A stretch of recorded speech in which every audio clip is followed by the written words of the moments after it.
बड'लेण्ड रादाबनायगिरि बयखौबो बरायबाय। तामुलपुर जिल्ला एबसुआ नैथि बोसोरसालिया जथुमा आरो तामुलपुर दखरा एबसुआ 37थि बोसोरसालिया जथुमा खुंफुंनो साखाफारा। बे हाबाफारिखौ फैगौ डिसेम्बरनि 19, 20 आरो 21 अक्ट'आव सानथामनि हाबाफारिजों तामुलपुर जिल्लानि बेन्दोङाव थानाय सिखोना बर' गोजौ फरायसालिनि गेलेग्रा फोथाराव खुंफुंगोन।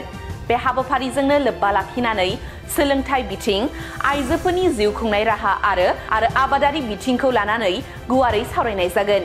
बेजों लोगोसेनो गुबुन गुबुन रोखोमनि हाबाफारिजों गाजा गोमजायै खुंफुंनाय जागोन होननानै फोरमायदों बानजाय आफादनि गाहाय लिंथुमगिरि बानेश्वर बर'आ।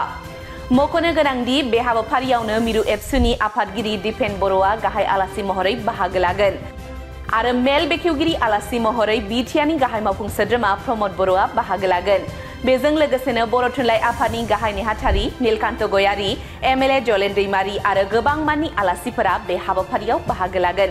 बेनिखायनो ओनसोलनि साफ्रोमबो रायजो राजाफोरखौ राव, हारि, धोरोम बासियालासे बे हाबाफारियाव खौसेयै बाहागो लानो खावलायदों बानजाय आफादनिफ्राय। बे समाव तामुलपुर जिल्ला एबसुनि नैथि आरो तामुलपुर दखरा एबसुनि 37थि बोसोरसालिया जथुमा खुंफुंनायखौ लानानै बानजाय आफादनि गाहाय लिंथुमगिरि बानेश्वर बर'आ मा बुंथिदों खोनासंदो।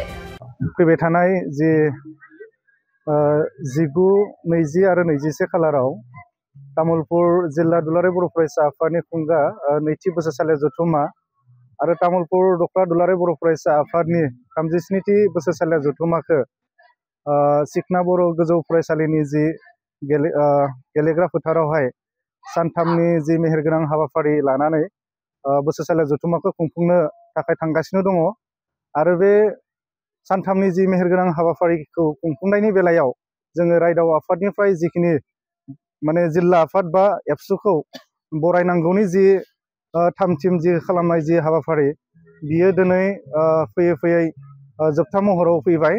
जोङो बिथांमोनखौ बरायनो थाखाय जोङो माने साखाफारा जोङो रायदाव आफादनिफ्राय दिनै जिखिनि खामानि मावनो गोनां दङ रायदाव आफादनि जानानै दा बेखिनि खामानिया दिनै फ्राय माने 99% माने जोब्बाय। दा 5%आ हयथ' दिनै मोनाबिलि आरो गाबोन फुंनि गेजेराव बियो मावफुंजागोन। दा 19 तारिखनिफ्राय 21 खालारसिम जि सानथामनि जि हाबाफारि बियो मोजाङैनो खुंफुंजागोन होननानै जोङो मिजिंथिनाय जादों रायदाव आफादनिफ्राय।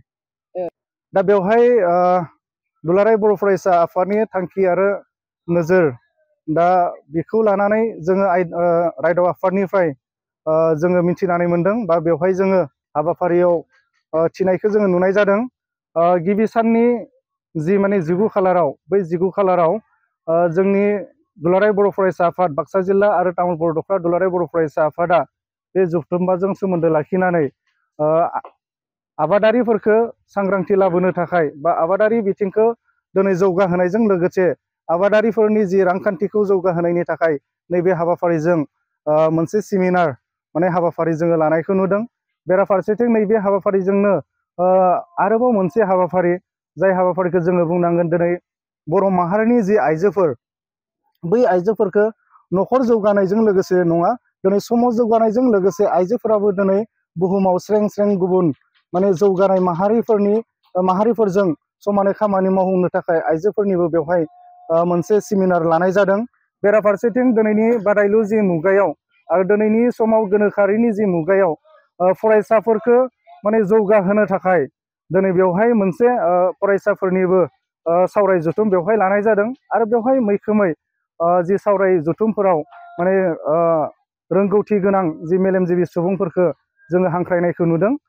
बेराफारसेथिं नैबे हाबाफारिजोंनो जोबथा हाबाफारि जि माने गेवलां मेल दा बै गेवलां मेलावहाय दुलाराय बर' फरायसा आफादनि मानगोनां आफादगिरि दिपेन बर' सार बिथांखौबो नैबे हाबाफारियाव जिल्ला आफाद आरो दखरा आफादा हांख्रायनायखौ जोङो रायदाव आफादनिफ्राय जोङो नुदों आरो गुबैयै नैबे गेवलां मेलनि मेल बेखेवगिरि हिसाबै जोंहा बिटिआरनि मानगोनां चिफ प्रमद बर' बिथाङा नैबे नैथि बोसोरसालिया जथुमा आरो 37थि तामुलपुर दखरा दुलाराय बर' फरायसा आफादनि जि बोसोरसालिया जथुमानि जि गेवलां मेल दा बे गेवलां मेलावहाय बेखेवगिरि महरै बिथाङा बाहागो लाफैगोन।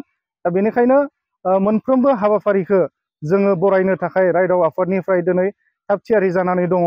दा जोङो बेखौ मोनसे बाथ्रा जोङो नैबे ओनसोलनि रायजो राजाजों लोगोसे तामुलपुर आरो जारा जोङो बिटिसि ओनसोलनि जि बर' माहारिफोर जोङो दिनै रायदाव आफादनिफ्राय जानानै जों हांख्रायनो लुबैदों नैबे हाबाफारियाव जाहाथे राव धोरोम माने बासियालासेनो बयबो माने बेवहाय लैहोर लैहोर बाहागो लाफैनानै बे बोसोरसालिया जथुम्माखौ जाफुंसार होफैनो थाखाय जोङो रायदाव आफादनि जानानै खावलायहरनाय थादों आरो हांख्रायहरनाय जादों।